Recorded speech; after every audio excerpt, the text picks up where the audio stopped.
Xin chào quý vị và các bạn yêu quý kênh.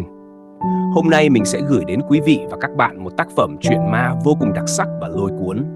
Mời quý vị và các bạn cùng lắng nghe. Trong căn phòng tư vấn tâm lý ấm áp, ánh đèn vàng nhạt chiếu xuống đôi bàn tay đan chặt của cô gái. Những ngón tay trắng muốt cứ vặn vẹo không ngừng như đang cố siết chặt nỗi sợ vô hình. 1 phút trôi qua trong im lặng, chỉ vang lên tiếng tích tắc đều đều từ chiếc đồng hồ cổ trên tường. Đức Minh đứng dậy, tiếng bước chân nhẹ nhàng xé tan không khí ngột ngạt. Anh rót cho cô gái một ly nước lọc, khẽ đẩy tách về phía cô rồi ngồi xuống ghế bành, ánh mắt dịu dàng nhưng sắc sảo. Em tên gì? Cô gái cầm ly nước, hơi lạnh từ thủy tinh thấm vào lòng bàn tay. Cô xoay ly nước vài vòng, nhìn những giọt sương li ti lăn trên thành cốc như đang cố trốn chạy. Giọng nói nhỏ bé vang lên. Dạ, em tên Ngọc Anh, Nguyễn Ngọc Anh. Ngọc Anh, tên đẹp lắm. Đức Minh mỉm cười, tay xoa nhẹ tờ giấy ghi chú trước mặt. Em năm nay bao nhiêu tuổi? Dạ, 25. Anh gật đầu, đẩy chiếc kính gọng đen lên sống mũi cao. Em nằm xuống ghế đi, thả lỏng cơ thể. Kể anh nghe em đang gặp chuyện gì. Ngọc Anh từ từ ngả người ra chiếc ghế sofa mềm, hai tay vẫn siết chặt như thể chỉ cần buông lỏng, cô sẽ rơi vào vực thẳm. Cô nuốt khan, giọng run rẩy. Em không dám ngủ nữa. Mấy tháng nay, cứ nhắm mắt là em thấy bóng đen đuổi theo. Họ cầm dao, rìu, tiếng thở hổn hển cứ dí sát sau gáy. Em chạy mãi, nhưng chân tay cứ đông cứng. Cô gái thở gấp, lồng ngực phập phồng không đều. Em còn cảm giác có người rình rập ngoài cửa sổ, tiếng bước chân lẫn trong mưa. Anh nói đi, có phải em sắp chết không? Đức Minh chậm rãi xếp hai tay trước ngực, giọng trầm ấm cắt ngang nỗi hoảng loạn. Ác mộng thường là tấm gương phản chiếu tâm lý. Có lẽ em đang đè nén điều gì đó, hoặc chạy trốn khỏi ký ức. Anh nghiêng người về phía trước, ánh mắt như muốn xuyên thấu tâm can. Hãy thử mở lòng, em đã từng trải qua chuyện gì khiến em cảm thấy tội lỗi hoặc bất lực? Ngọc Anh nhắm nghiền mắt, hàng mi rung rung. Mùi tinh dầu oải hương trong phòng bỗng trở nên nghẹt thở. Cô siết chặt nắm vạt áo, giọng nói như vỡ vụn. Tất cả bắt đầu từ 2 năm trước. Đức Minh nhẹ nhàng đặt tay lên vai cô, hơi ấm từ lòng bàn tay truyền sang khiến cô hơi giật mình. Hãy tưởng tượng em đang đứng trên bãi biển lúc hoàng hôn, cát ẩm mát lạnh dưới chân, sóng vỗ nhẹ nhẹ. Em thấy một chiếc chai thủy tinh bị sóng đánh dạt vào bờ. Hãy viết những nỗi sợ vào mảnh giấy, nhét vào chai rồi thả nó trôi ra khơi. Giọng anh như tiếng thì thầm của gió. Còn bây giờ, hãy coi anh như là chiếc chai ấy.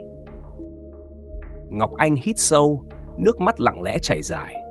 Cô nắm chặt tay Đức Minh như vịn vào sợi dây cuối cùng. Hồi đó, em bỏ nhà đi vì cãi nhau với ba mẹ. Ba em đập vỡ chiếc lọ hoa mà em yêu thích nhất. Mẹ thì hét lên rằng em là đứa con hư hỏng. Em chạy ra đường giữa đêm mưa tầm tã, không mang theo ví hay điện thoại. Cơn đói và cái lạnh khiến em ngất xỉu trước cửa tiệm cầm đồ của chị Linh. Khi tỉnh dậy, em thấy mình nằm trên chiếc giường đơn sơ, mùi thuốc bắc nồng nặc. Chị ấy nấu cháo cho em ăn, ngồi nghe em khóc suốt đêm mà không một lời phán xét. Chị ấy tốt với em lắm, mua đồ ăn, dạy em cách kiếm việc. Nhưng dần dần chị ấy muốn hơn thế. Cô nghẹn lại, cổ họng như có lửa đốt. Đức Minh khẽ xoay ngón tay cái trên quyển sổ ghi chép, nét mặt thoáng chút căng thẳng. Em ngây thơ nghĩ đó là tình bạn. Cho đến một đêm, chị ấy hôn em. Em sợ hãi, nhưng không dám phản kháng. Chị Linh bắt đầu kiểm soát em, theo dõi tin nhắn, cấm em tiếp xúc với đồng nghiệp nam. Mỗi lần em phản đối, chị ấy lại khóc lóc, dọa tự làm hại bản thân. Em trốn chạy bằng cách quen một đồng nghiệp nam. Anh ta tên Trung, làm cùng quán cà phê. Trung không biết gì về Linh, anh ấy chỉ thấy em hay giật mình mỗi khi chuông điện thoại reo. Khi em chia tay, chị ấy đã nói. Đột nhiên, tiếng chuông điện thoại vang lên chói tai. Ngọc Anh co rúm người, mắt mở to đầy hoảng loạn. Chiếc điện thoại trên bàn Đức Minh hiện lên dòng chữ số ẩn danh. Anh với tay tắt máy, nhưng giây sau, điện thoại của Ngọc Anh trong túi xách cũng rung lên điên cuồng. Chị ấy nói, nếu em dám phản bội, chị sẽ biến em thành bóng ma. Cô gái lục túi, màn hình sáng lên một tin nhắn. Em không thoát được đâu. Nói đến đây Hân bật khóc. Đức Minh vội nói, nếu em thấy không thoải mái, chúng ta sẽ dừng lại. Đợi khi tâm trạng em ổn định hơn thì em quay lại đây. Được chứ? Ngọc Anh ra hiệu không sao rồi cô tiếp tục kể. Cô ấy lén bỏ thuốc kích dục vào nước cho em uống, sau đó quay phim lại cảnh em và cô ấy rồi gửi cho bạn trai em. Anh ấy quá sốc cho nên đã nghỉ làm. Em rất tức giận, em dọn đồ ra khỏi phòng trọ. Em lang thang tìm chỗ ở và công việc mới mong tránh xa cô ấy. Nhưng mà cô ấy không buông tha cho em. Hễ em tìm hiểu ai là cô ấy, đều tiếp cận rồi dụ dỗ người đó ngủ với cô ấy, rồi chụp hình gửi cho em. Ngọc Anh dừng lại, uống một ngụm nước im lặng vài giây rồi tiếp tục. Em đau khổ lắm. Em không ngờ em lại bị dính vào một người bệnh hoạn như vậy. Em lại bỏ trốn, nhưng không hiểu sao cô ấy vẫn tìm ra số điện thoại mới của em. Ngày nào cô ấy cũng đe dọa sẽ giết em. Em rất sợ, mỗi ngày đi làm về em đều có cảm giác bị theo dõi. Đêm ngủ thì lại gặp ác mộng bị đuổi giết. Em stress muốn phát điên lên. Giờ em phải làm sao để thoát được cô ấy hả anh? Đức Minh chăm chú nghe câu chuyện của Ngọc Anh. Anh hắng giọng rồi chậm rãi nói. Anh nghĩ, việc đầu tiên là em nên về nhà. Em bỏ đi cũng khá lâu rồi, ba mẹ nhất định sẽ rất lo lắng cho em. Và ở nhà thì em cũng được an toàn. Thứ hai là em nên đến gặp cảnh sát, vì chuyện này rất hệ trọng và nguy hiểm cho cả tính mạng của em. Em đang bị quấy rối nghiêm trọng. Cảnh sát sẽ giúp em ngăn chặn được cô ấy. Nhưng em sợ lắm. Cô ấy dọa nếu em báo cảnh sát thì sẽ giết em. Em không dám đâu anh. Đức Minh nắm tay Ngọc Anh động viên. Em yên tâm, anh sẽ giúp em. Bây giờ em về dọn dẹp đồ đạc, sau đó trở về nhà đi. Khi nào tâm trạng thật ổn định thì gọi cho anh. Anh sẽ cùng em đi gặp cảnh sát. Được chứ? Đức Minh nói xong thì với tay lấy card visit của mình đưa cho Ngọc Anh. Ngọc Anh đưa tay cầm rồi ngồi im lặng suy nghĩ. Có lẽ cô vẫn còn sợ kẻ theo dõi kia sẽ hại mình. Vài phút sau cô đứng dậy nói. Cảm ơn anh nhiều lắm. Gặp anh xong tâm trạng em thoải mái hơn rất nhiều. Bây giờ em sẽ về dọn đồ. Còn chuyện báo cảnh sát anh để em suy nghĩ thêm nhé. Chào anh, em về ạ. Ok, chào em. Đức Minh tiễn Ngọc Anh ra cửa rồi quay lại ghế ngồi. Anh mở điện thoại lên nhưng vẫn chỉ là mấy tin nhắn thông báo. Thở dài anh vứt lại vào chỗ cũ rồi ngả lưng ra sau. Anh nghĩ lại chuyện của cô gái tên Ngọc Anh lúc nãy, hình như anh đã gặp ở đâu đó. Cố gắng nhớ lại, nhưng chỉ thấy đau đầu. Anh đứng dậy lấy thuốc uống rồi lại ngả lưng ra lim dim ngủ. Tối hôm đó, sau khi khám cho bệnh nhân cuối cùng thì Đức Minh lên xe về nhà. Tạt qua siêu thị anh mua ít thịt bò và rau, định sẽ làm món beef steak. Tự nhiên anh cảm thấy thèm ăn.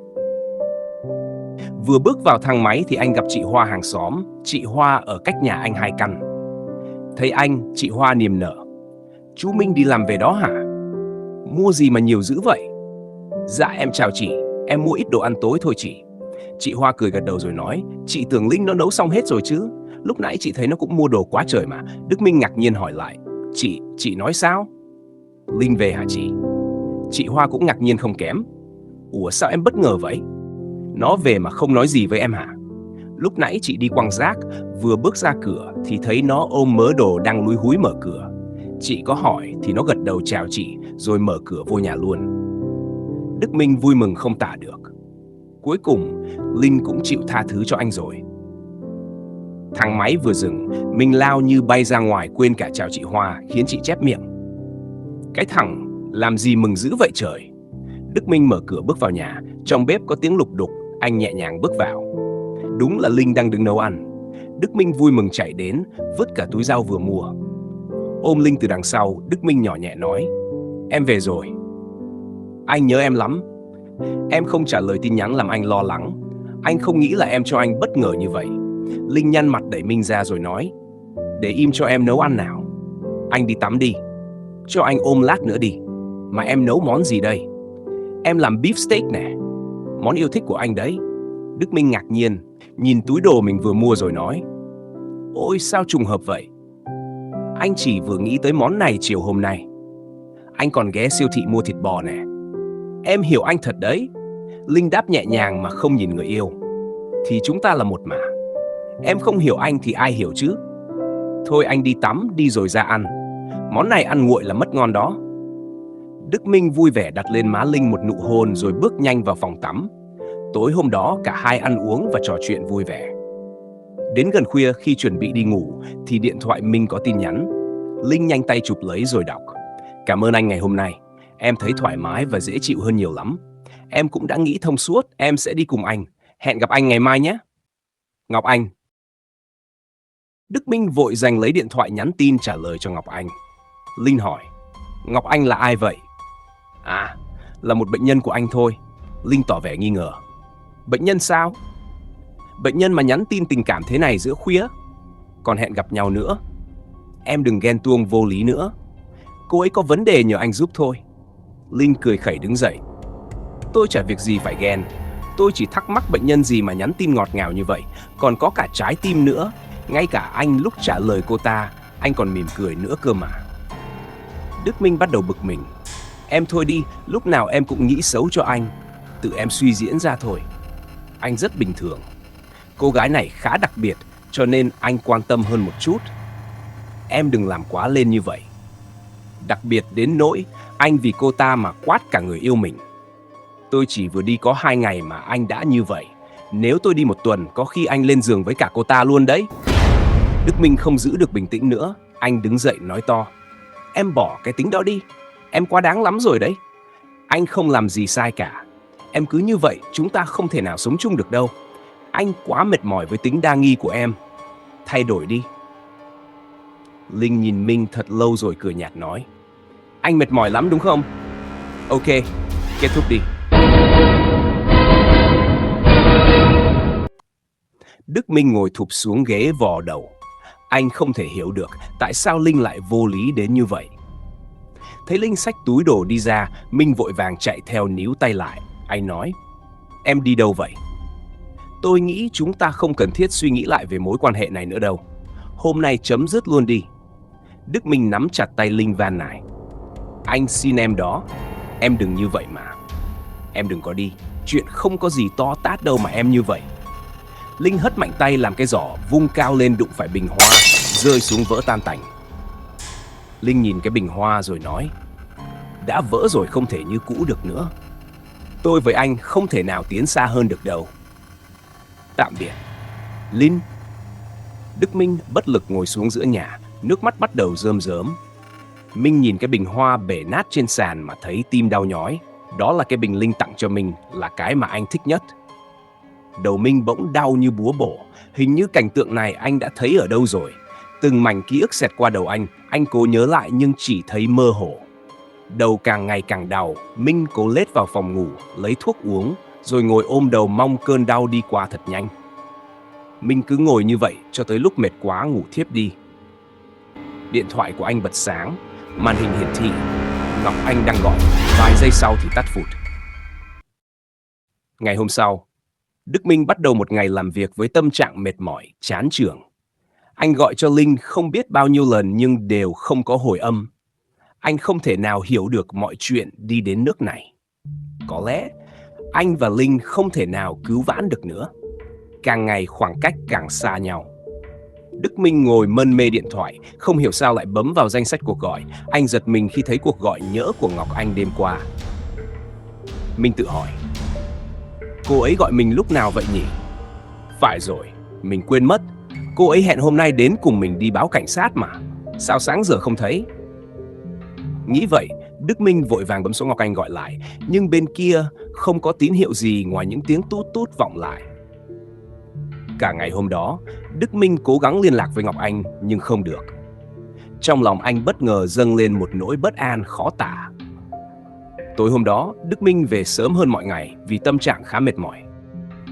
Tắm rửa xong anh nằm dài trên sofa, tìm remote bật TV rồi nằm lim dim. Trên TV đang phát bộ phim kinh dị nổi tiếng.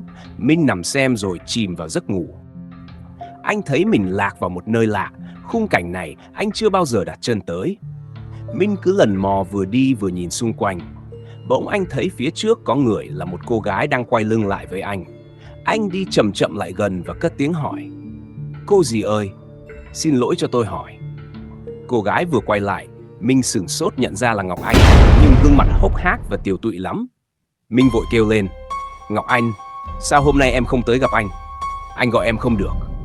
Ngọc Anh. Minh vừa nói vừa bước tới, nhưng Ngọc Anh hoảng hốt bỏ chạy. Minh giật mình đuổi theo gọi, nhưng Ngọc Anh vẫn cắm đầu chạy có vẻ sợ hãi lắm. Khung cảnh bỗng tối sầm lại, có một bóng đen vừa vụt qua mặt Minh, tay cầm dao đuổi theo Ngọc Anh. Ngọc Anh vừa chạy vừa hét to: "Cứu! Cứu tôi với! Cứu!" Đức Minh cũng lao tới, nhưng càng chạy tới thì khoảng cách lại càng bị đẩy ra. Tên sát nhân đuổi kịp Ngọc Anh, cô té xuống đất vùng vẫy thoát thân. Minh cố chạy lại gần nhưng dường như bị ngăn cách bởi một tấm gương vô hình. Ngọc Anh nằm đó nhìn anh bằng ánh mắt cầu cứu, rồi chuyển sang uất hận. Tên sát nhân giơ con dao sáng loáng lên cao rồi đâm phập xuống, máu của Ngọc Anh bắn ra tung tóe. Đức Minh đứng đó la hét khản cả giọng như vô ích, từng nhát dao cứ đâm xuống cơ thể Ngọc Anh cho đến khi máu me nhoe nhét, ruột cũng lòi ra ngoài. Mắt Ngọc Anh vẫn trừng trừng nhìn Minh. Tên sát nhân từ từ quay mặt qua phía Minh đứng. Anh cố gắng nhìn xem hắn là ai, nhưng khi hắn vừa quay qua thì Minh cũng giật mình tỉnh dậy. Mồ hôi túa ra ướt cả áo, mặc dù điều hòa vẫn đang bật. Đức Minh lau mồ hôi trên trán, thầm nghĩ: giấc mơ đáng sợ quá. Tại sao mình lại gặp giấc mơ đó chứ? Không lẽ Ngọc Anh gặp chuyện sao? Minh chồm dậy chụp điện thoại, bấm gọi Ngọc Anh. Bên kia vẫn là giọng của cô tổng đài. Minh đưa tay lau đám mồ hôi đang dịn trên trán. Màn hình tivi cũng đang chiếu cảnh một cô gái bị truy sát. Minh vội lấy remote bấm tắt. Giấc mơ lúc nãy vẫn còn ám ảnh anh. Anh cố gắng tập trung nhớ lại xem có nhận ra được mặt kẻ sát nhân trong mơ hay không. Nhưng khi đoạn ký ức vừa quay tới khúc tên sát nhân quay qua thì đầu anh nhói đau kinh khủng. Minh ôm đầu nằm vật ra ghế. Hình như trong mơ Ngọc Anh cố gắng nói điều gì đó mà xa quá, Minh không thể nghe được. Minh bấm số Ngọc Anh gọi thêm vài lần nữa vẫn không được thì thất vọng vứt điện thoại sang một bên rồi nằm ngủ. Đã 2 ngày trôi qua, cả Linh và Ngọc Anh vẫn không liên lạc lại với Minh. Mỗi đêm, Minh vẫn gặp cùng một giấc mơ, và càng ngày giấc mơ càng trở nên đáng sợ hơn. Máu me be bét, Minh vẫn không thể nhìn được mặt tên sát nhân đuổi giết Ngọc Anh. Vì mỗi lần hắn quay sang thì Minh giật mình dậy. Minh chỉ nhớ được dáng hắn dong dỏng cao, trên cổ tay trái có một hình xăm nhỏ. Minh lờ mờ đoán là một hình trái tim và dòng chữ gì đó. Đêm nào, Đức Minh cũng mất ngủ, nên người anh luôn trong tâm thế uể oải, làm việc cũng sao nhãng. Lần đầu tiên trong đời anh bị bệnh nhân phê bình vì hời hợt khi chữa bệnh. Hôm nay cũng vậy, anh lại bị mất thêm một bệnh nhân sau khi bị phàn nàn vì ngủ gục trong lúc tư vấn. Đức Minh mệt mỏi xoa hai tay lên thái dương. Cơn đau đầu lại ập tới. Anh mở ngăn kéo lấy thuốc uống rồi nằm trên ghế lim dim ngủ. Giấc mơ lại đến, khung cảnh vẫn vậy. Ngọc Anh đứng nhìn Đức Minh lạnh lùng rồi quay lưng bỏ chạy. Trời bỗng tối sầm. Tên áo đen cầm dao chạy vụt qua. Và rồi từng nhát dao liên tục xả xuống người Ngọc Anh. Nội tạng cũng sổ ra ngoài rồi từ từ phình to ra. Ngọc Anh vẫn nằm đó nhìn về phía Đức Minh đầy uất hận. Tên sát nhân chưa dừng lại ở đó. Hắn túm tóc Ngọc Anh giật lên rồi đưa dao lên cổ cô cứa một đường sắc lẹm. Ngọc Anh giật mấy cái, trợn trừng mắt. Máu từ cổ phun ra như vòi nước. Đức Minh thấy môi Ngọc Anh mấp máy nói: tại sao? Tên sát nhân đưa dao cứa thêm một nhát. Đầu Ngọc Anh lìa khỏi cổ. Đức Minh hoảng sợ hét lên. Tên sát nhân quay qua nhìn anh. Lần này hắn bịt mặt, nhưng để lộ đôi mắt sắc lẹm. Đức Minh thấy đôi mắt ấy rất quen. Anh cố gắng nhìn kỹ, nhưng rồi lại choàng tỉnh. Anh đưa tay ôm ngực thở hổn hển. Đúng lúc này có tiếng gõ cửa. Anh đứng dậy trở lại ghế rồi mệt mỏi nói: vào đi. Cô trợ lý mở cửa bước vào. Theo sau là 2 đồng chí cảnh sát. Đức Minh đứng dậy bắt tay rồi mời họ ngồi. Một người đưa thẻ ngành ra và giới thiệu: chào anh, tôi là Hoàng, trung úy thuộc phòng C02 Cục Cảnh sát Hình sự. Tôi đang thụ lý một vụ án giết người. Anh có quen người này không? Trung úy Hoàng vừa nói vừa đưa ra một tấm ảnh. Đức Minh xem xong thì chân tay rụng rời. Anh nói: cô ấy là Ngọc Anh, bệnh nhân của tôi. Nhưng có chuyện gì xảy ra với cô ấy vậy? Cô ấy bị giết chết vào khoảng 2 ngày trước. Chúng tôi tìm thấy cuộc gọi cuối cùng của cô ấy là gọi cho anh. Cho nên hôm nay chúng tôi tới đây mời anh về đồn lấy lời khai. Mong anh hợp tác. Đức Minh gật đầu lia lịa. Dạ được, tôi biết gì tôi sẽ nói hết với các anh. Mời anh ra xe. Đức Minh gọi trợ lý dặn dò vài việc rồi nhanh chân đi theo hai đồng chí cảnh sát ra xe. Khi tới đồn, Đức Minh đi vào trong thì thấy một đồng chí đang thẩm vấn một người đàn ông. Trông anh ta khá là sợ sệt và lo lắng. Trung úy Hoàng giải thích, đó là Mạnh, bạn trai của Ngọc Anh. Vì có liên quan tới nạn nhân nên chúng tôi cũng mời về đây lấy lời khai. Từ nãy đến giờ anh ta cứ quanh co, không có chứng cứ ngoại phạm. Vậy là chúng ta vừa kết thúc tập 1 của bộ truyện ma kinh dị Ranh giới tội ác. Ai là kẻ đã ra tay sát hại Ngọc Anh? Hình xăm bí ẩn trên cổ tay tên sát nhân có ý nghĩa gì? Vì sao Minh liên tục mơ thấy cảnh tượng kinh hoàng ấy? Liệu đó chỉ là một cơn ác mộng hay còn ẩn chứa một sự thật kinh hoàng phía sau? Hãy nhấn thích và đăng ký kênh. Khi đó chắc chắn chúng ta sẽ gặp lại nhau trong những tập tiếp theo và cùng nhau làm sáng tỏ những vấn đề đó.